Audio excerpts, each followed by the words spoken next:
Okay students, तो हम लोग ईडियम्स पढ़ रहे हैं और हमने अभी लास्ट सेशन में 60 से लेके 90 तक के क्वेश्चंस कर लिए हैं। हम लोगों के 30 क्वेश्चंस और हो गए हैं। अब हम लोग आगे बढ़ते हैं। मैंने लगभग इसमें यस मुझे श्योर है कि 121 क्वेश्चंस आपको मैंने दिए हैं, तो बाकी के बचे हुए क्वेश्चंस भी हम लोग कर लेते हैं। आगे बढ़ते हैं। हमारे 90 तक क्वेश्चन हो गए होंगे। मैंने आपको एक एक ईडियम को समझाया, उनका आंसर क्यों ऐसा है, उनके हिंदी में नहीं समझाए, थोड़ा कोशिश की कि उनको ट्रिक से आप याद भी कर लें। ओके स्टूडेंट्स, अब आगे बढ़ते हैं। क्वेश्चन नंबर 91 देखिए आप। Break a leg, break a leg it means, ये वही थिएटर से जुड़ा हुआ है। ये खासकर डांसर्स के लिए यूज़ कर सकते हैं आप, मतलब मेरे हिसाब से समझ सकते हैं आप कि डांसर्स अगर डांस करने जा रहा है, स्टेज पे परफॉर्म करने जा रहा है, तो उसको हम बोलते हैं break a leg. Good luck, wish luck, किसी को लक विश करते हैं आप, किसी को गुड लक कहते हैं, तो ना उसकी जगह लोग डांसर्स को स्पेशली बोलते हैं ब्रेक अ लेग। मतलब इतना ज़ोर से नाचना थिएटर पे, स्टेज पर इतना ज़ोर से नाचना कि नाच नाच कर तुम्हारी टांगे टूट जाएं। ब्रेक अ लेग है ना, खूब ज़बरदस्त परफॉर्म करना, बहुत बढ़िया परफॉर्म करना स्टेज पर, इतना मस्ती करना, खूब बढ़िया काम करना, सब लोग आपके इस अभिनय से, नाटक से, आपके उस डांस से लोग प्रभावित हो जाएं, इम्प्रेस हो जाएं, खुश हो जाएं। Break a leg. तो हिटिंग द एनिमी, लात से मारना किसी को, नहीं गुड लक कहना, डांस टिल यू टायर, जब तक थक ना जाओ डांस करते रहना, बॉडी ब्लो, तो वो भी है डांस टिल यू टायर कि आप जब तक थके नहीं डांस करते रहें। तो एक्चुअली ये कहने का है गुड लक, इस सेंस में आता है, तो मिलता जुलता अर्थ है, लेकिन एक्चुअली जो ये ईडियम बना है ये गुड लक कहने के लिए बना है। ब्रेक अ लेग, किसी को गुड लक कहना हो तो आप बोलते हैं ब्रेक अ लेग, ठीक है ना।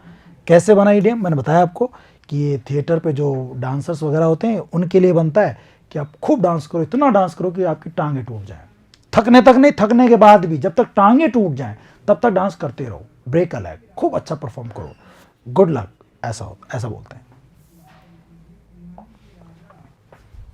और देखिए अब, bull into a China shop, ये भी बीएसएनएल एग्जाम में आया था। चाइना शॉप के अंदर बुल, थोड़ा इसको ट्रिक समझें आप लोग। चाइना शॉप मीन्स ऐसी दुकान जिसमें चीनी मिट्टी के बर्तन हैं। चाइना बोन के बर्तन याद होगा आपको। चाइना बोन के जो हमारे जो कप आते हैं, प्लेट्स आती हैं, खाना खाने की प्लेट्स भी आती है, चाय कप वाली प्लेट भी आती है, बर्तन जो आते हैं चीनी मिट्टी के, उनको चाइना बोन के ऐसे कुछ करके बोलते हैं हम लोग। तो वो बहुत ही सॉफ्ट होते हैं, डेलिकेट होते हैं, अगर उनको आप थोड़ा सा गिरा भी दें, हल्का सा मार दें तो टूट जाते हों। और ऐसी दुकान में ना आप एक बुल को बांध लें या बुल आ जाए दुकान में, तो वैसा वो बुल उस दुकान में सही रहेगा क्या। मान लो कोई ग्राहक आ गया उस दुकान में, बुल बांध रखा है, वो ग्राहक आ गया जिसने लाल कपड़े पहने हुए हैं, तो बुल का तो दिमाग खराब होता है, वो तो गुस्सा हो जाता है जी देखती। अब वो लाल कपड़े वाले लड़के या लड़की के पीछे भाग रहा है, लड़का उस लड़की जो भी है वो उस दुकान में कभी इधर कभी इधर, तो इधर गए तो वो बुल ने जाके वो उधर टक्कर मार दी, फिर वो उधर जो बर्तन रखे थे वो सब टूट गए, इधर भागे तो इधर जाके टक्कर मार दी, तो उधर के बर्तन टूट गए, सब कुछ सत्यानाश कर दिया उसने, पूरी दुकान को नेस्ता नाबूद कर दिया उसने, पूरी दुकान की चीज़ों को तोड़ फोड़ दिया। तो क्या बताओ आप, ये चीज़ सही है क्या किसी चाइना शॉप में आप बुल को रखें, उससे सब कुछ तहस नहस ही होने वाला है। तो ऐसा ही ईडियम बन गया कि किसी जगह पे गलत व्यक्ति को रखना जो काम का नहीं है, एक क्लमसी पर्सन, बेकार निर्दयी बेकार आदमी जो अच्छे कुछ को बोलने के तरीके भी नहीं है, उसको गलत जगह पे गलत व्यक्ति को रखना, मतलब ये होता है। जैसे हमारे यहाँ रिसेप्शन पे आपने जनरली देखा होगा, बहुत ही सॉफ्ट स्पोकन, थोड़ी सी सुंदर सी दिखने वाली लड़कियों को रखा जाता है रिसेप्शन पे, ताकि अगर कोई आदमी अपना कोई ग्राहक गुस्से में भी आए तो उसके चेहरे को देख करके और उसके बाद उसकी मीठी मीठी बातों को सुन करके उसका गुस्सा शांत हो जाएगा। ये ट्रिक होती है बिजनेस में। अगर वहाँ कोई खतरनाक गुस्से वाले मूंछों वाले आदमी को रख लिया जाए तो भाई साहब आपका गुस्सा, आप आए और उसने को दो चार उठपना बातें और कर दी, तो या तो वो आपको मार देगा या आप उसको मार देंगे और काम खराब हो जाएगा, बिजनेस खराब हो जाएगा। तो वो होता है bull in a China shop, मतलब गलत व्यक्ति को गलत जगह काम दे देना। एक क्लमसी पर्सन हु डील्स रफली, एक गलत आदमी, बेकार आदमी जिसको आपने, जो गलत ढंग से व्यवहार करता है, वो अच्छा व्यवहार नहीं करता, वो मूंछों वाला आदमी, वो गुस्से में बात करता है, तो उसको आप बोलते हैं ये वाला। तो bull into a China shop मतलब क्लमसी पर्सन हु डील्स रफली, ये होगा इसका मतलब। ठीक है दोस्तों, आगे बढ़ते हैं। देखिए, raise an eyebrow, raise an eyebrow मतलब देखो ये आईब्रो है मेरी, ध्यान से देखना, और आपने कोई कहा कि सर आप ना अच्छा नहीं पढ़ा रहे हो सर। अच्छा नहीं पढ़ा, अच्छा। तो मेरी जो ये आईब्रो है ना, ये देखो रेज हो गई है, ऊपर की ओर उठ गई हैं, तो गुस्से में ऐसा होता है। अच्छा। एक और होता है इसके अंदर, क्या? सपोज आपने कहा कि सर एक ना, आप स्टूडियो से बाहर निकलो, यहाँ क्या पढ़ा रहे हो, आप बाहर जाके देखो, एक बंदा जो है वो 2-2 हज़ार के ना गुलाबी नोट वो बांट रहा है और दे रहा है सबको, और कोई दोबारा जा रहा है ना तो भी उसको दे रहा है, तीसरी बार जा रहा है तब भी दे रहा है, पूछ भी नहीं रहा, कोई एंट्री भी नहीं कर रहा है, असली नोट दिए जा रहा है वो 2-2 हज़ार के हैं सही में। अब देखो आप, रेज आईब्रो, आईब्रो मेरी क्या हो गई? रेज हो गई है, ऊपर की ओर उठ गई है। तो रेज एन आईब्रो, आईब्रो का ऊपर की ओर उठना, तो मतलब सरप्राइज होना, सरप्राइज होने को बोलते हैं, सरप्राइज होना। टू सरप्राइज, टू किल, मारना, टू क्राई, रोना, टू वेक अप, जागना, टू सरप्राइज, ये हो जाएगा। ठीक है, सरप्राइज हो जाना उसके लिए बोलते हैं, अचंभित हो जाना, अच्छा हैं वास्तव में, रेज एन आईब्रो, याद रह जाएगा आप लोगों को। ओके, आगे देखिए आप,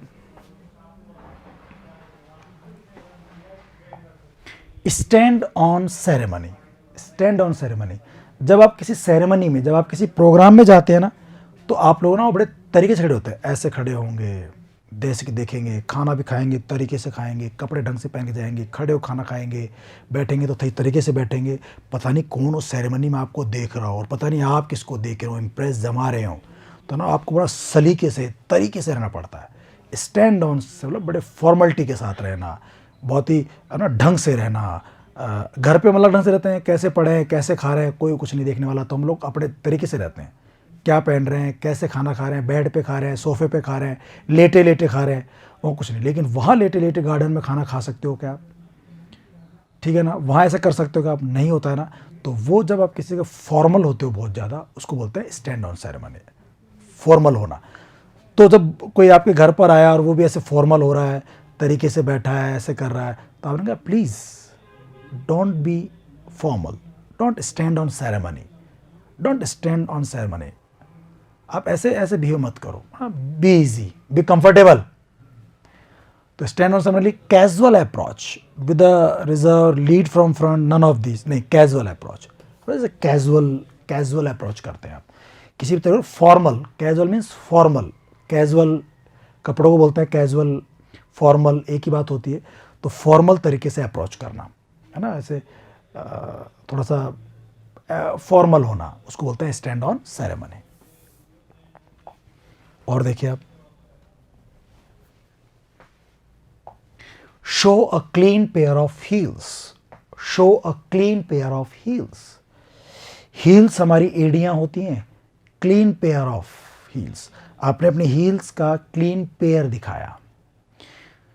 क्लीन पेयर मीन्स आप ऐसे कह सकते हैं कि जैसे मान लीजिए, ये कैसे बना देखो इडियम, आपने किसी आदमी को सामने से भागते हुए देखा और उसकी जो हील है ना, वो एड़ी जो होती है जूते की, सैंडल किसी की भी, वो उसके निशान बनते हैं रोड के ऊपर, खासकर मिट्टी वाले पहले के ज़माने की बात करें तो निशान बनते थे।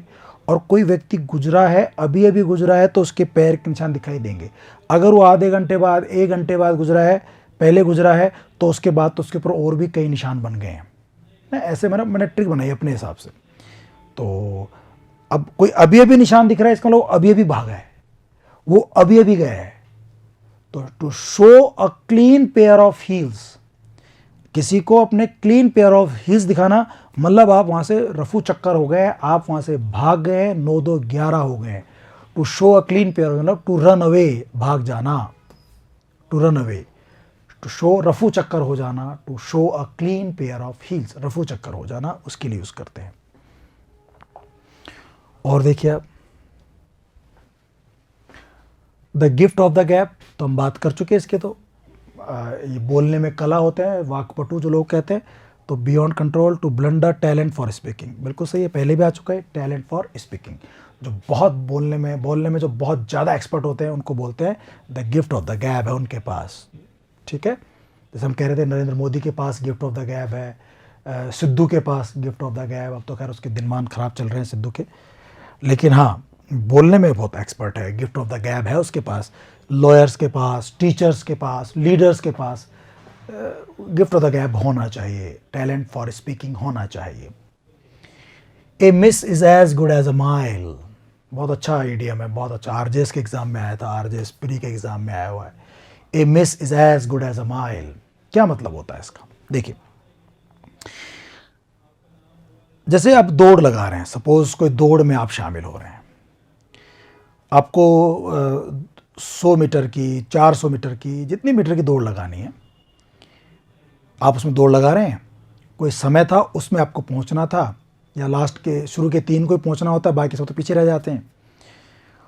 तो आप जब दौड़ लगा रहे थे तो जिस साथी से आप हारे, आप पीछे रह गए, बस उससे, है ना, a miss is as good as a mile, थोड़ा सा चूक गया, मतलब वो एक कदम पहले चला गया, आप एक कदम बस पीछे रह गए, आप हार गए, नहीं आ पाए दौड़ में आप।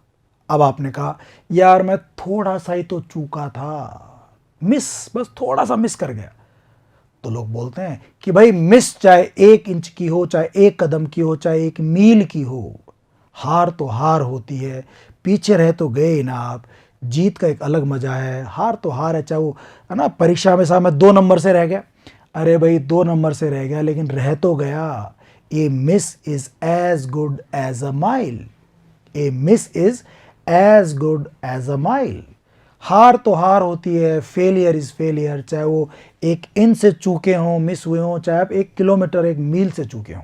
तो a miss is as good as a mile, failure is failure, क्या हो जाएगा? फेलियर इज फेलियर, हार तो हार होती है, उसमें बहाना मत बनाओ, a miss is as good as a mile, ये हो जाएगा। फिर देखिए आप, strike while the iron is hot, ये मैं पढ़ाया थोड़ी देर पहले, बोल रहा था जब आयरन, लोहा हॉट, गर्म हो तभी स्ट्राइक करो, तभी चोट मारो। चोट गर्म लोहे पे मारनी चाहिए, जब मौका हो तब आप बात बोलो, तब उसका भरपूर फायदा उठाओ, मौके का फायदा उठाना। Strike while the iron is hot, जब मुद्दा गर्म हो तब बात कहो, आपकी बात में दम होगा। Make the most of present opportunity, जो प्रेजेंट में अपॉर्चुनिटी है, जो प्रेजेंट में आपके पास मौका है, उसका भरपूर फायदा उठाना, यही होगा। It's never too late to improve, only practice will bring success, नहीं, पहला हो जाएगा कि आपके पास जो अपॉर्चुनिटी है, जो मौका है, लोहा गर्म है, चोट कर दो, मौका है, फायदा उठा लो। वर्तमान में कोई अपॉर्चुनिटी, मौका है, अवसर है, मेक द मोस्ट, का भरपूर फायदा उठाओ, मौके का भरपूर फायदा उठाना। Strike while the iron is hot.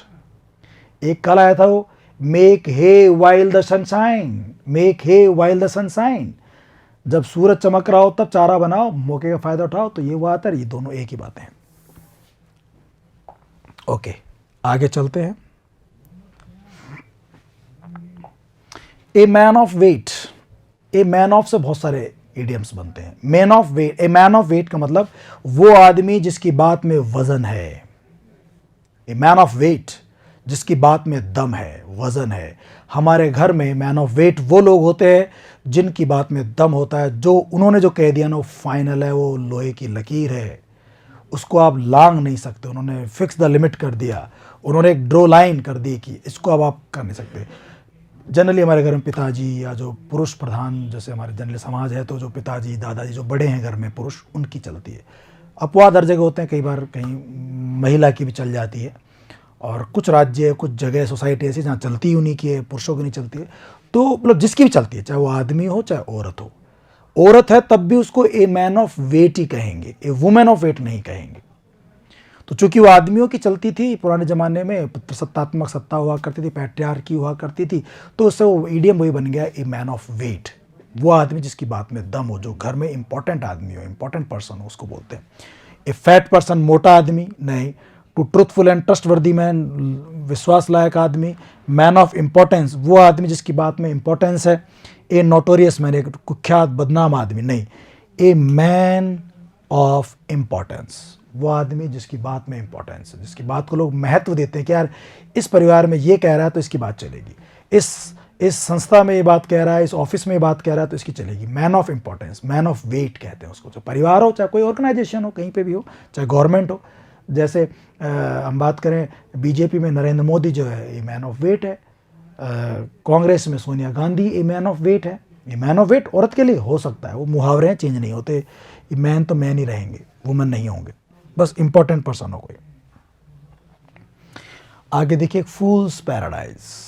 Fools paradise का मतलब क्या होता है? जो पागल लोग होते हैं ना, उनका एक अलग ही दुनिया है, उनका एक अलग ही स्वर्ग है। वो पागल है, समझ में नहीं आता, वो बेमतलब के रीजन के लिए बेमतलब में खुश रहते हैं। ए फूल्स पैराडाइज, वो एक अपना अलग ही जीवन बना के रखते हैं, उसमें अलग ही खुश है, वो अपने आप से बड़बड़ा रहे हैं, बातें कर रहे हैं, वो खुश है। तो ऐसे बेमतलब से, बेवजह से ऐसे ही खुश रहना, पागलों की तरह, कोई रीज़न नहीं, कुछ नहीं, खी खी कर रहे हैं, हंस रहे हैं, ठीक है, उसको बोलते हैं फूल्स पैराडाइज। ठीक है, जी लो भाई, तुम इस फूल्स पैराडाइज लो, तुम इस मुखलते में जी लो तुम कि हाँ ऐसा होगा। जैसे लोग कहते हैं कि भाई वो, मैं थोड़ा सा इसको फिर पॉलिटिशियन की तरफ ले जा रहा हूँ, पॉलिटिक्स की तरफ ले जा रहा हूँ। लोग, बीजेपी ने वादा किया कि साहब हर किसी खाते में 15-15 लाख रुपए आ जाएंगे, ऐसा कांग्रेस वाले कहते हैं कि भाई ये सोचो कि हमारे खाते में 15 लाख आ जाएंगे। इस तरह जीना तो फूल्स पैराडाइज है। आप पागल हैं और पागल रीज़न की वजह से खुश हो रहे हैं कि हमारे खाते में ऐसे रुपए आ जाएंगे। तो it's nothing, it's all only fools paradise. ये केवल फूल्स पैराडाइज है, ठीक है ना। तो ए पैराडाइज ऑफ इडियट्स, मूर्खों का, ये तो शाब्दिक अर्थ हो गया इसका। ए स्टेट ऑफ हैप्पीनेस, एक ऐसी खुशी की स्थिति होती है, फॉर फुलिशनेस, जो पागलपन के लिए होती है, फॉर फुलिश रीजन, और उसके लिए कोई रीजन भी जो है फुलिश ही होते हैं, बेवकूफ़ वाले रीजन से बेवकूफ़ी वाली खुशी होना। तो ये आंसर हो जाएगा। To live in the past and dreaming नहीं, मतलब बेवजह से, बेवकूफ़ी वाले कारण से बेवकूफ़ी वाली खुशी होना ही फूल्स पैराडाइज कहलाता है। ये हो जाएगा। और देखिए आप, the members argued for a long time, members ने बहुत देर तक आर्ग्यू किया, बहुत देर तक उन्होंने तर्क वितर्क किए, but could not see eye to eye, लेकिन ना वो आई टू आई नहीं हो पाए, आंखों में देख नहीं पाए, मतलब एक दूसरे से सहमत नहीं हो पाए। मैंने कहा था सी आई टू आई मतलब सहमत होना होता है। जनरली नेगेटिव सेंटेंस में जो होता है, तो देखो यहाँ नोट भी आ रहा है, नोट आ रहा है, नॉट सी आई टू मतलब आंखों में देख नहीं पाए, वो सहमत नहीं हो पाए। जब सहमत नहीं होते तो आप आंखें नहीं मिलाते। अक्सर ऐसा होता है, आप शक्ल तक देखना पसंद नहीं करते, तो उनकी आंखों में आंखें नहीं मिली, मतलब सहमत नहीं हुए। मेंबर्स ने आर्ग्यू तो बहुत देर किया, लेकिन सहमत नहीं हो पाए। कम टू कंक्लूजन, किसी निष्कर्ष पे नहीं निकले। कुड नॉट एग्री, तो कुड नॉट है ना, could not see eye to eye, could not agree, वो एग्री नहीं हो पाए। तो एग्री मतलब होता है, सी आई टू आई मतलब एग्री, नॉट दे रखा है, कुड दे रखा है, तो वो सहमत नहीं हो पाए। सी आई टू आई मतलब सहमत होना, सहमत, खूब आर्ग्यू किया पर लास्ट तक वो सहमत नहीं हो पाए। और देखिए आप, there is no love lost between them, ये आया था हमारे पिछले क्लास में, आया था ये, no love lost between them, उनके बीच में खोने के लिए कोई प्यार नहीं बचा। उनके बीच में कोई प्यार है ही नहीं, मतलब फुल दुश्मनी, खोने को कुछ प्यार नहीं बचा। उनके बीच में प्यार हो तो कुछ खोएगा, प्यार है ही नहीं, उनके बीच में दुश्मनी है, तो ये मतलब होता है। They love each other very much, बहुत प्यार करते हैं, नहीं उल्टा हो गया तो they do not love each other at all, बिल्कुल ही प्यार नहीं करते, ये हो सकता है। They are not on good terms with each other, वो एक दूसरे से अच्छे टर्म्स में नहीं है, उनके अच्छे रिश्ते नहीं है। The love between them is thing of the past, उनके बीच में प्यार जो है पुरानी बात हो गई, ये नहीं। There are not on good terms with each other, they do not love each other at all, वो बिल्कुल प्यार नहीं करते, नफरत करते एट ऑल, कुछ भी उनके बीच में प्रेम नहीं है, प्यार नहीं है, मोहब्बत नहीं है। दे do not love each other at all, तो बी हो जाएगा आंसर, ठीक है ना। आंसर बी होगा कि नो लव लॉस्ट बिट मतलब उनके बीच में खोने को कोई प्यार नहीं है। दे do not love each other at all, ये हो जाएगा आंसर। ओके, आगे चलते हैं। देखिए, ही is leaving India for good, वो इंडिया छोड़ रहा है फॉर गुड, अच्छे के लिए छोड़ रहा है, अच्छे के लिए मतलब हमेशा के लिए छोड़ रहा है कि यार मैं छोड़ देता हूँ, जब चला जाता हूँ, अच्छा ही होगा, कुछ ना कुछ, अपन आप नहीं रहेंगे। ही is leaving India for good, हमेशा के लिए, फॉर गुड यानी फॉर एवर, अब वापस कभी नहीं लौटेगा, फॉर एवर, हमेशा के लिए। India is not a suitable place for him, इसके लिए सुटेबल प्लेस नहीं है। He is leaving India for a good cause, अच्छे कारण के छोड़ रहा है, नहीं। He is leaving India permanently, हमेशा के लिए, for ever, for good, for ever, हमेशा के लिए छोड़ रहा है। नेवर टू रिटर्न, अब वो वापस नहीं लौटेगा, हमेशा के लिए इंडिया छोड़ रहा है। फॉर गुड, फॉर एवर एक ही बात होती है, परमानेंटली, हमेशा के लिए छोड़ रहा है, ठीक है। और देखिए आप, रेड लेटर डे, मैंने कल बताया था आपको, ये पहले आ चुका है।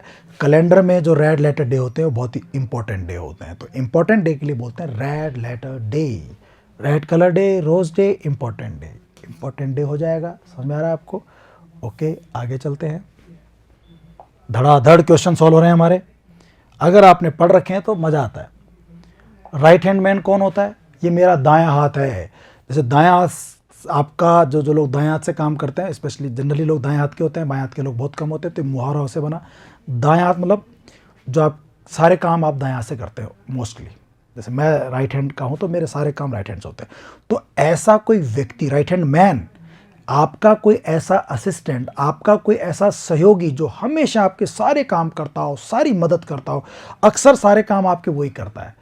तो किसी संस्था में जो ऐसा व्यक्ति होता है, किसी बॉस का जो ऐसा व्यक्ति होता है जो सारे काम उसके करता है, उसको बोलते हैं उस व्यक्ति का राइट हैंड मैन है, कि साहब वो तो उसका राइट हैंड है। तो राइट हैंड मैन मतलब मोस्ट एफिशिएंट असिस्टेंट, ये आ गया पहले ऑप्शन में। सबसे उपयोगी उसका सहायक असिस्टेंट, जैसे हाथ सारे काम करता है आपके, ऐसे व्यक्ति आपके सारे काम करता है, उसको बोलते हैं राइट हैंड मैन। तो ऐसे बनाए, मोस्ट एफिशिएंट असिस्टेंट। बात समझ आ रही है आप लोगों को? और आगे बढ़ते हैं हम, बस एक एक करके सारे क्वेश्चन हो रहे हैं हमारे। ए मैन ऑफ स्ट्रो, तो हम बात करते हैं मैन ऑफ वेट, ऐसे होता है a man of iron. Man of iron वो होता है जिसकी बात में दम होता है, लोहे की तरह अडिग होता है, एक बार जो फैसला ले लिया उसके बाद उससे डिगता नहीं है, वो इधर उधर होता नहीं है, जो फैसला ले वो फाइनल है। डिटरमाइंड जो लोग होते हैं, दृढ़ निश्चय जो लोग होते हैं, उनको बोलते हैं iron man, man of iron. Man of iron का ऑपोजिट होता है a man of straw. A man of straw means होता है कि वो व्यक्ति जो तिनके की तरह कमजोर होते हैं, हवा इधर चली तो इधर मुड़ गए, इधर से हवा आई तो तिनका इधर मुड़ गया, और ज़्यादा हवा आई तो टूट भी गया, तिनका टूट भी गया। ऐसे वो लोग जो इधर से कुछ लोगों ने बात करी, अपना विचार बदल दिया, इधर से कुछ लोगों ने कहा, अपना विचार बदल दिया, खुद का कोई तर्क है ही नहीं, खुद का कोई दिमाग है ही नहीं, खुद का कोई रीज़न है ही नहीं। जो अनरीजनेबल लोग होते हैं ना, जिन्हें कोई तर्क नहीं, जो कायर लोग होते हैं, जो डरपोक होते हैं, जो हवा के झोंके को देख करके मुड़ जाते हैं, लोहे की तरह अडिग नहीं रहते, ऑपोजिट हो गया ए मैन ऑफ स्ट्रो। तो मैंने सुना अनरीजनेबल पर्सन, जिनका कोई रीज़न नहीं होता, जिनका कोई तर्क वितर्क नहीं, जिनका कोई दिमाग नहीं, ये होगा। Man of no substance, very active person, worthy लायक आदमी नहीं, unreasonable person, man of straw. एक होता है man of letter. Man of letter का होता है जिनको अक्षरों का ज्ञान होता है, जो लिटरेचर में जो प्रोफिशिएंट होते हैं, जो लिटरेचर में दक्ष होते हैं, उनको बोलते हैं मैन ऑफ लेटर्स। एक होता है मैन ऑफ वर्ड, बात का धनी। एक बार जो प्रॉमिस कर दिया ना, उस प्रॉमिस से वो मतलब दिखता नहीं है, सुनता नहीं फिर किसी की। मैन ऑफ वर्ड्स, बात का धनी है, बात का पक्का है, जो शब्द निकाल दिया कि ऐसा करूँगा तो करेगा वैसा हो। Man of words, man of letters, man of straw, इस तरह से ईडियम्स होते हैं, ठीक है ना। Man of iron, man of weight, man of parts. एक होता है मैन ऑफ पार्ट्स, जो अलग अलग पार्ट्स में कहीं भी काम आ जाता है। उसको आप पढ़ाने में लगा लो, बुक लिखने में ले लो, आप उसको कुछ भी काम लगा दो, वो कुछ भी काम कराओ, खेती काम करा लो, कर देगा, दुकान बैठा तो बैठ जाएगा। मैन ऑफ पार्ट्स है वो, गुणी संपन्न व्यक्ति, वर्सटाइल पर्सनैलिटी वाले व्यक्ति को बोलते हैं मैन ऑफ पार्ट्स। ये सब मैंने इडियम्स दे रखे हैं आपको। तो अनरीजनेबल पर्सन आ जाएगा, मैन ऑफ स्ट्रो। आगे चलते हैं, देखिए टू स्मेल अ रैट, कल आ गया था टू स्मेल अ रैट, मतलब ऐसे है ना, दाल में काला होना, कोई ऐसे पता चलना कि यार कुछ गड़बड़ होने वाली है, सस्पेक्ट फाउल डीलिंग से, कुछ तो फाउल डीलिंग होने वाली है, कुछ तो गलत होने वाला है। आपको ना फाउल यानी गलत होता है, डीलिंग यानी लेन देन व्यवहार की, कोई गलत, कोई ट्रिक कर रहा है आपके साथ, कोई फाउल डीलिंग कर रहा है, फेयर डीलिंग नहीं कर रहा है आपके साथ में, कुछ गलत कर रहा है, आपको धोखा दे देगा आपको। उस फाउल डीलिंग का ना आपको सस्पेक्ट हो जाता है, आपको शक हो जाता है, आपको लगता है यार दाल में कुछ तो काला है, स्मेल रेड, मैंने कहा था ना प्लेग के अंदर चूहे मरते थे, बदबू आती थी, लोगों को डर लगने लगा यार चूहे की बदबू आ रही है, इसका मतलब कहीं प्लेग जैसी महामारी तो नहीं, पहले कुछ खतरा तो नहीं है। तो जब आपको महसूस हो जाए कुछ खतरा तो नहीं है, उसको आप बोलते हैं स्मेल अ रेड, दाल में काला होना, ठीक है ना, ऐसा होता है। ए हो जाएगा आंसर इसका। आगे चलते हैं। If he wants to clear the exam, यदि वो एग्जाम क्लियर करना चाहता है ना, तो he has to be in cold वो स्वेट, तो उसे क्या करना पड़ेगा, कोल्ड स्वेट, ठंडा पसीना बहाना पड़ेगा, पे peanuts, burn the midnight oil, give away price. तो ये इसमें ये होगा बर्न द मिडनाइट ऑयल। ये क्या होता है, कैसे बना मुहावरा, दिन रात एक कर देना, मिडनाइट ऑयल मतलब आप ये और अच्छा कर दो, ये बना कैसे होगा, बर्न द मिडनाइट ऑयल मतलब ये रात को देर तक जग करके काम करने के लिए होता है, देर तक जग करके पढ़ाई करने के लिए होता है, रात रात भर मेहनत करने के लिए होता है। तो ये इडियम कैसे बनता है कि आप पहले लाइट वगैरह, ये बिजली तो इलेक्ट्रिसिटी तो होती ही नहीं, तो पहले लोग पढ़ते थे मसाले जला करके, चिमनियाँ जला के, लालटेन जला के उसमें तेल डालते थे। और अगर आप पढ़ रहे हो 8 बजे 6 बजे अंधेरा हो गया, मान लो 6-7 बजे, और अंग्रेजों में तो ठंड ज़्यादा पड़ती है तो अंधेरा जल्दी हो जाता है, ठीक है ना, तो मिडनाइट तक 12-1 बजे तक तो वो जो आपने चिमनी में लालटेन में जो तेल डाला था ना वो जल जाएगा, ख़त्म हो जाएगा, बर्न हो जाएगा। मिडनाइट ऑयल, रात रात तक तो आते हो बर्न ऑयल बर्न हो जाएगा। इसका मतलब अगर आपने इतनी मेहनत की कि आपकी चिमनी का तेल भी खत्म हो गया, इसका मतलब आप देर रात तक पढ़ रहे हो, आप देर रात तक मेहनत कर रहे हो, तो बर्न द मिडनाइट ऑयल बहुत अच्छा है कि अगर आप जीवन में सफल होना चाहते हो, एग्जाम क्लियर करना चाहता है अगर वो लड़का, if he wants to clear exam he has to burn the midnight oil, तो उसे देर रात तक जग करके मेहनत तो करनी पड़ेगी, ठीक है ना, ऐसे बनाइए इडियम। और देखिए आप,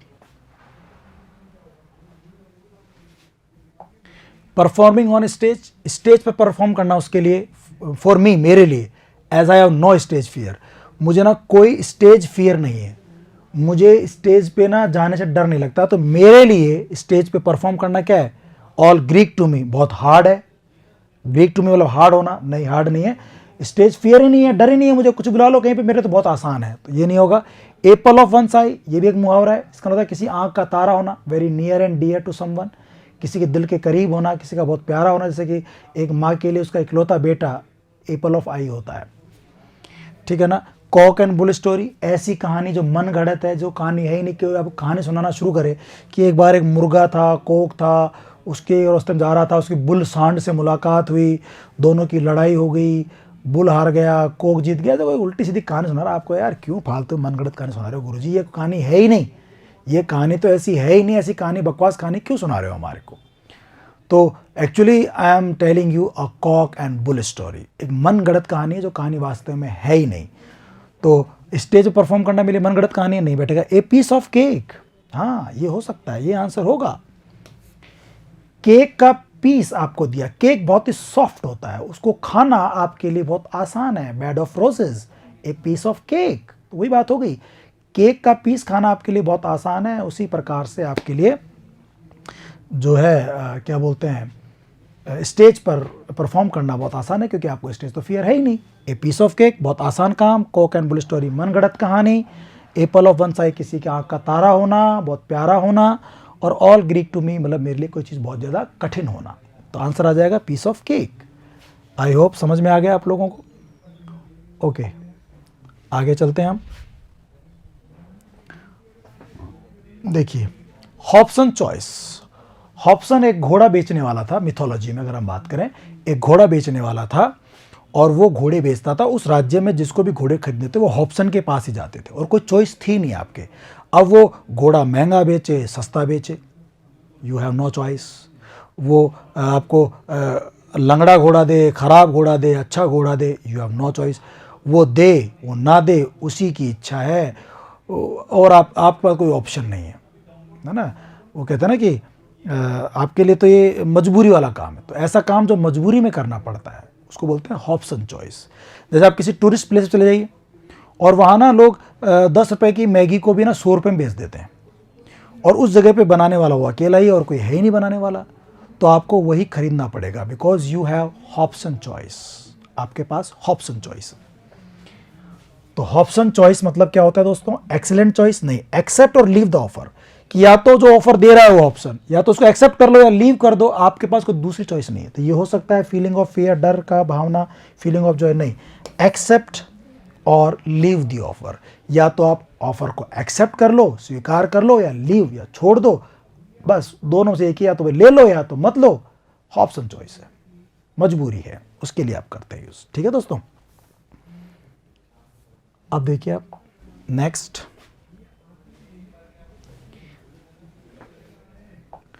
दे may be poor but they have blue blood in their family.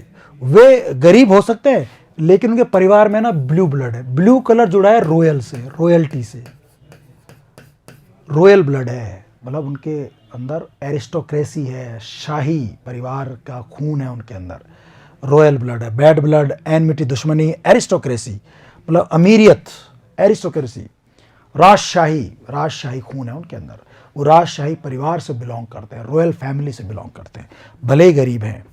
ठीक है, तो ये हो जाएगा। आगे चलते हैं, एक एक चीज समझ आ रही है आपको। इन एप्पल पाई ऑर्डर, तो मैंने बताया था at 6 and 7 ins outs and outs कुछ करते होता है ना, तो वो ये एट 6 and 7 इनका मतलब तितर बितर, और ये ऑपोजिट होता है इन एप्पल पाई ऑर्डर। एक मिठाई होती है एप्पल पाई, उसमें ना एप्पल के टुकड़ों को या कुछ चीज़ों को ना ऐसे उस पर ऐसे जैसे केक टाइप होता है, मतलब ऐसे फ्लैट होता है, उसके ऊपर ना उनको चीज़ों को ऐसे जमाया जाता है, एक एक करके बहुत सलीके से तरीके से जमाया जाता है। एप्पल पाई ऑर्डर, बिल्कुल क्रम से, जो चीज़ जहाँ होनी चाहिए वहीं होती है, बड़े खूबसूरत तरीके से। तो जिस घर में महिलाएं हैं एक दो और वो सफाई पसंद करती हैं, तो उनके घर में आपको चीज़ें एप्पल पाई ऑर्डर में मिलेंगी, इन एप्पल पाई ऑर्डर। और जहाँ लड़के रहते हैं, कुंवारे लड़के एक साथ हॉस्टल में रह रहे हैं, उनके रूम्स आके देख लेना, 6 and 7 तितर बितर हर चीज़, कोई कहाँ पड़ी पता नहीं, कोई कहाँ पड़ी, कुछ ऐसी चीज़ें कहाँ मिल जाए कुछ कह नहीं सकते आप। लड़कियों के रूम में, महिलाओं के रूम में आपको हर चीज़ एप्पल पाई ऑर्डर मिलेगी, बिल्कुल नीट एंड क्लीन तरीके से।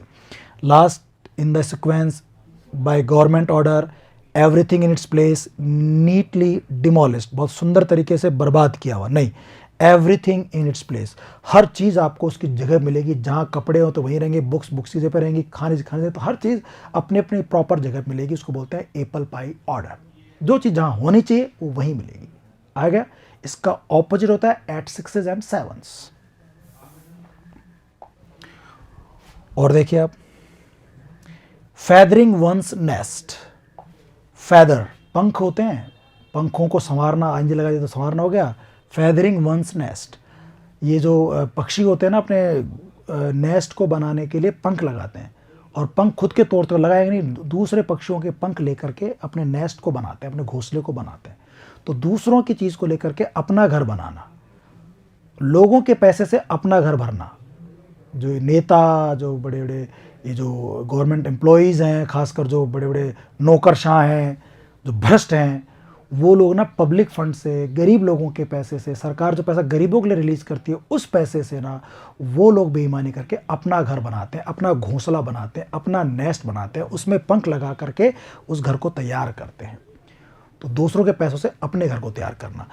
एनरिचिंग वन सेल्फ, अपने आप को अमीर बनाना at the expense of public, public के खर्चे पे, पब्लिक के पैसे से अपने घर को बनाना, अपने आप को अमीर बनाना, फेदरिंग वंस नेस्ट होता है।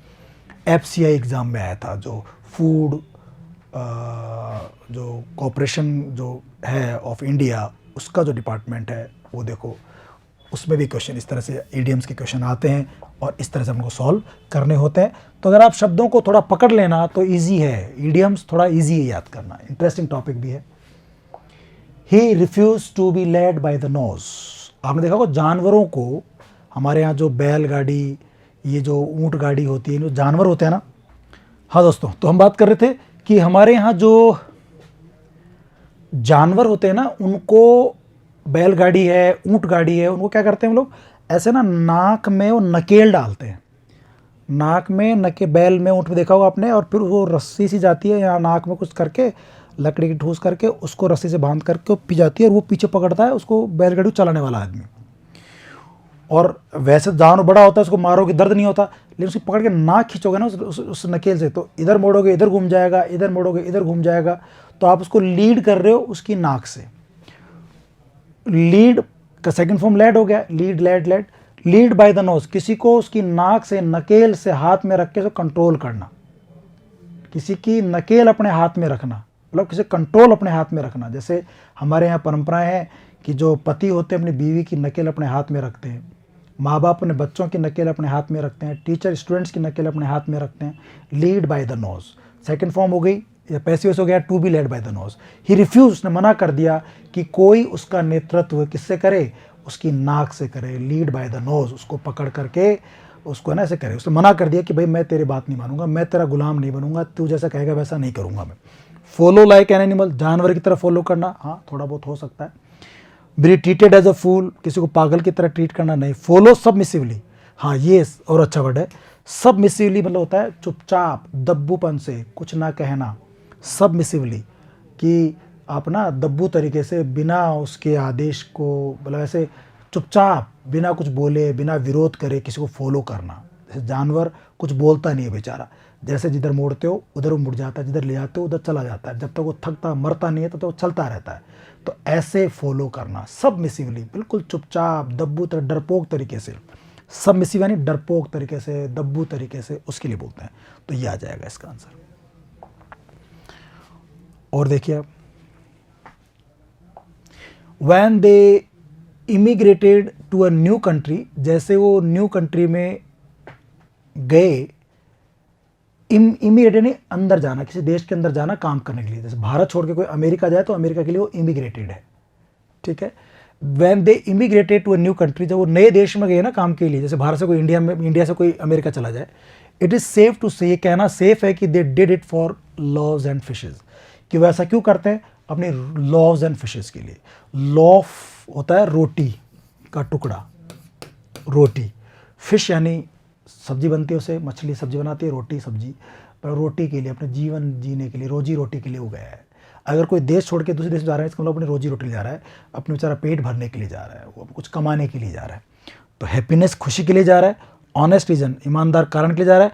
मटेरियल बेनिफिट्स, जो भौतिक लाभ है, पैसा वैसा कमाने के लिए जा रहा है। रिसेटलमेंट, वो पुनर्स्थापित नहीं, मटेरियल बेनिफिट्स, कुछ पैसा कमाने जा रहा है, कुछ भौतिक सुख सुविधा मिल जाए, उसको घर में रोटी मिल जाए, कुछ और सामान मिल जाए, इसलिए बेचारा बाहर जाता है आदमी कमाने के लिए, अपना देश छोड़ करके। तो मटेरियल बेनिफिट्स के लिए जाना, ये KVLD 2015 में आया था, लॉज एंड फिशेज। और देखिए आप, Lord Clive one is laurels, Lord Clive one is laurels, मैंने पहला ईडियम था अपना, विन वंस लॉरेल्स, मतलब उपलब्धि हासिल करना। तो लॉर्ड क्लाइव ने उपलब्धियां हासिल की in the battle of Plassey, Plassey का युद्ध जीता 1757 में उसने, और बहुत बड़ी उपलब्धि उसने हासिल की। वन द लॉरेल्स, उपलब्धि हासिल करना। फॉट ब्रेवली, बहादुरी से लड़ा। डिफीटेड हिज एनिमीज, दुश्मनों को हरा दिया। अक्वायर्ड डिस्टिंक्शन, एक विशेष पहचान उसने पाई, उपलब्धि उसने पाई। ओवर पावर्ड हिज एनिमीज, अपने एनिमीज पे काबू पा लिया। तो दुश्मन को हरा दिया, काबू पा लिया, बहुत ये नहीं होगा। एक्वायर्ड डिस्टिंक्शन, बहुत ही प्रसिद्धि पाई उसने, बहुत नाम कमाया। तो विन द लॉरेल्स मतलब उपलब्धि हासिल करना, नाम कमाना, अपना पहचान बनाना, उसके लिए यूज करते हैं। तो सी आ जाएगा एक्वायर्ड डिस्टिंक्शन। देखो कंफ्यूज करने वाला था वैसे, इसमें 2-3 बाकी के भी कुछ मिलते जुलते आंसर्स थे। ये तो अच्छे क्वेश्चंस की पहचान होती है कि आपको, है ना, ऐसे सेम से दिखने वाले आंसर भी मिलते हैं वहाँ पे, लेकिन कंफ्यूज नहीं होना है। अगर सटीक आपके दिमाग में कॉन्सेप्ट अच्छा है तो आप आंसर सही देंगे। The best policy is to let sleeping dogs lie. देखो सबसे अच्छी पॉलिसी होती है कि let the sleeping dog lie, कि जो स्लीपिंग डॉग्स होते हैं ना उनको सोने, मतलब सोते शेर को मत जगाओ, सोते कुत्ते को मत जगाओ, जगाओगे भौंकेगा, परेशान करेगा, शेर धाड़ेगा, खाएगा, शेर को सोने दो। लेट द स्लीपिंग डॉग्स लाई, सोते हुए कुत्ते को सोने दो, जगाओ मत, मुद्दे को मत छेड़ो, भड़काओ मत, मुद्दा भड़क गया, आग में हाथ मत डालो, हाथ जल जाएंगे, परेशान मत हो। कोई शांति है, शांति रहने दो, मुद्दा दबा दर छेड़ोगे तो आपके ऊपर भी आंच आ सकती है। बेस्ट पॉलिसी है कि जो चीज़ है वो चलने दो उसको आप। टू बी लिबरल, उदार रहो। टू बी टॉलरेंट, सहन करते रहो। टू बी नॉर्मल, नॉर्मल रहो। To avoid discussing troublesome matters, troublesome matters को डिस्कस करने से बचो, इनको छेड़ो मत, मुद्दे को छेड़ो मत, भड़क जाएगा, समेटे में नहीं आएगा। तो डी हो जाएगा आंसर, ठीक है ना, बहुत अच्छा आंसर हो जाएगा इसका। और देखिए आप, 2-3 क्वेश्चन और बचे हैं हमारे इसके, 121 क्वेश्चन है total. He was in a brown study. Brown study क्या होता है, कभी करते हैं कभी नहीं करते हैं। ब्राउन स्टडी ध्यान से नहीं करते हैं आप पढ़ाई, इरेगुलर करते हैं, कभी पढ़ लिया 2 घंटे, कभी 3 दिन नहीं पढ़ा, फिर 6 घंटे पढ़ लिया, फिर 5-7 दिन भूल गए पढ़ना। इसको बोलते हैं इरेगुलर स्टडीज़। बिना दिमाग लगाए पढ़ाई करना, बिना उद्देश्य के पढ़ाई करना, कभी पढ़ लिया कभी नहीं पढ़ा। He was in a brown study and did not seem to catch my point. वो ऐसा लग रहा है उसको ब्राउन स्टडी में है, वो कहीं और ही ध्यान है उसका, और वो ब्राउन स्टडी में है, वो अपने मेरी बात को ध्यान से सुन भी नहीं रहा है वो। तो इन स्टडी रूम में एब्जॉर्ब इन रीडिंग, पढ़ने में बिजी है नहीं, एब्सेंट माइंड है, उसका दिमाग नहीं चल रहा, उसको पता ही नहीं करना है क्या है क्या नहीं करना। वो तो ब्राउन स्टडी था, नहीं क्या दिमाग लगा रखा है उसने, कहाँ खोया हुआ है, एब्सेंट माइंडेड है, स्टेट ऑफ शॉक नहीं, एब्सेंट माइंडेड है उसका, एब्सेंट माइंडेड है वो। तो इसका आंसर हो जाएगा सी, एब्सेंट माइंडेड। ठीक है, ये हो जाएगा। ब्राउन स्टडी मतलब कहाँ दिमाग को कुछ पता ही नहीं चल रहा। और देखिए आप, टू कट द गॉडियन नॉट, इसको आप समझें ये कैसे बना इडियम। गोडियन नाम का कोई एक राजा था, और वो ना उसने एक बड़ा लोगों को ना एक वो दिया, लक्ष्य दिया, एक काम करने का दिया कि भाई तुम ये काम, जैसे ना वो जनक ने एक धनुष रख दिया कि भाई जो इस धनुष को तोड़ेगा ना वही सीता से विवाह करेगा, जानकी से विवाह करेगा। ऐसे उस राजा ने ना एक गांठ बांध दी। गोडियन, जो गोडस राम का राजा था, गोडस, उसने गांठ बांध दी, जो गोडियन नॉट कहते हैं। वो बहुत ही जटिल गांठ थी, कॉम्प्लिकेटेड थी, बहुत ही इंट्रिकेटेड थी। उस गांठ को ना खोलना बड़ा मुश्किल था, कोई खोल नहीं पा रहा था। और उसने शर्त रखी कि जो इस गांठ को खोल देगा ना उसे एशिया का राज मिल जाएगा, एशिया उसका हो जाएगा। ठीक है ना। तो अलेक्जेंडर, जो यूनान का राजा, मतलब यूनान का एक योद्धा था, उसने क्या किया, अपनी तलवार ली, उस नोट को तलवार से काट दिया, खुल गई। कट द गोडियन नोट, उस कठिन गांठ को, उस मुसीबत को, उस कठिन कार्य को उसने झटके से हल कर दिया। और फिर अलेक्जेंडर को एशिया मिल गया, उसने राज किया एशिया के ऊपर, पूरी दुनिया पे राज किया उसने बाद में। तो गोडियन नट को काटना, ऐसे ईडियम बना। To perform an easy task, easy task perform नहीं, बहुत कठिन टास्क था। To perform a difficult task, बहुत ही डिफिकल्ट टास्क को परफॉर्म करना होता है। To cut the Gordian knot, to do a job perfectly, to cut a piece of cloth नहीं, to perform a difficult task, बहुत ही डिफिकल्ट टास्क को पूरा करना कहलाता है to cut the Gordian knot. ठीक है, और देख लीजिए आप 2 questions. The shopping mall is bee hive of activity. Bee hive होता है मधुमक्खी का छाता, बी हाइव। और मधुमक्खी छाते में जो मधुमक्खियाँ होती है ना, वो हमेशा भिन भिनाती रहती हैं, काम करती रहती हैं, आती रहती, कभी फ्री नहीं रहती हो, हमेशा कुछ ना कुछ कर रही होती हो, चुपचाप नहीं बैठी रहती हैं। बी हाइव, मधुमक्खियों का छाता, मतलब बिजी प्लेस। ऐसे जो मॉल होते हैं ना, वहाँ पे लोग आते जाते रहते हैं, शॉपिंग करते, कोई मूवी देखने को, खाने पीने को, शॉपिंग करने को, कोई वैसे पहुँच जाता है, चल मॉल मिलेंगे, चल घूमते हैं फ्री में, विंडो शॉपिंग करते हैं, बट वो बिजी रहता है। शॉपिंग मॉल जो होते हैं वो बी हाइव रहते हैं, वहाँ बिजी प्लेस होता है। तो एक बिजी प्लेस, मधुमक्खियाँ का छाता जैसे बिजी रहती हैं मक्खियाँ, वैसे उस जगह को जहाँ बिजी रहते हैं, लोग आते जाते रहते हैं, घूमते फिरते रहते हैं, काम करते रहते हैं, वो बिजी प्लेस को बी हाइव बोलते हैं, बी हाइव एक्टिविटी। ठीक है, और लास्ट देख लीजिए आप लोग। The officer was in the soup when there was a raid in his office. Officer के ऑफिस में जब रेड पड़ी पुलिस वालों की, या जो एंटी करप्शन जो ब्यूरो है उसकी रेड जब पड़ी, तो ऑफिसर ना बड़े सूप में गिर गया। सूप होता है गरम गरम सूप पिया था, ठंडा सूप का मतलब नहीं होता। और गरम गरम चीज़ में कोई चला जाए तो वैसा वो जलेगा, वो तो मरेगा। तो इन द सूप मतलब परेशानी में पड़ जाना। तो ऑफिसर परेशानी पड़ गया। To be in trouble, drinking soup, preparing soup, disturbing soup नहीं, इन ट्रबल, परेशानी में पड़ जाना क्या कहलाता है, वॉज इन द सूप। ठीक है दोस्तों, ये आपका आंसर हो जाएगा। तो आई होप कि आपको ईडियम की क्लास बहुत अच्छी लगी होगी, क्योंकि मैंने कोशिश की है कि आपको एक एक ईडियम ध्यान से समझ में आए, उनके पीछे ट्रिक क्या है, मैंने ट्रिक बताने की कोशिश की है आप लोगों को। I hope you enjoyed it a lot. और अगर आपने एंजॉय किया तो आप प्लीज़ हमें बताना, ठीक है ना। यहाँ हमारे को आप जो है फीडबैक भी देना अपना। Thank you so much. हमने ईडियम्स पढ़ लिए हैं, हम नेक्स्ट क्लास में फ्रेजल वर्ब्स भी पढ़ेंगे। Till then bye bye and thank you. Bye bye, take care. Let's call it a day. Thank you.